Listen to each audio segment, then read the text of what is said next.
And also show Adom TV no na sponsors anti-LGBTQI bill no ano yenimon so proper sexual human rights and Ghanaian family value.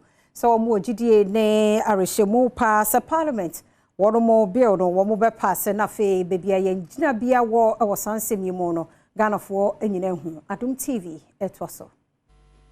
One more proper sexual human rights and Ghanaian family value. And we hear one more HRS Ghana for Ayakrado. Sir, abai ebeje anti-LGBTQI plus and shisha yeno atumu. Ochrese we hear omeyi emremua. Enfons will be any who say emrashe for ebetimi aje samrano atumu. Ebra Sam George ene ensemtre for etwetwem komo. En wodi to just say wodi se Ghana mampanyi na nadan kwa kufuado. Ebesi ni jina yewo sansemi ho ansana asemno abeyemra.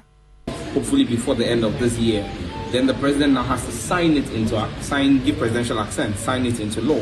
And, well, he'll come in and we'll see if the president will reflect the will of the Ghanaian people or if he will serve other interests. But the Ghanaian people overwhelmingly are in support of this bill. It enjoys bipartisan support.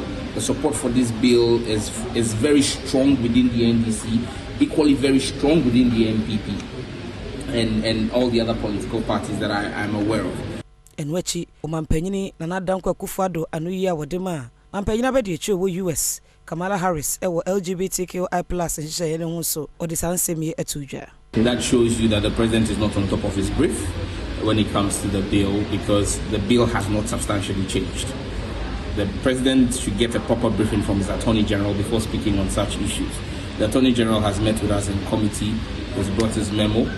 At the time the Attorney General brought his memo, almost everything had been dealt with completely by the committee.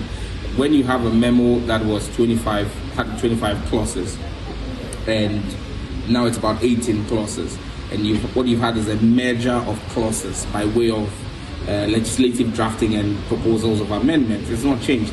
What was the import of the original bill? The import of the original bill was to criminalize homosexuality, was to void homosexual marriages, was to prevent homosexuals and persons engaged in LGBTQ from being able to foster children or adopt children in our country.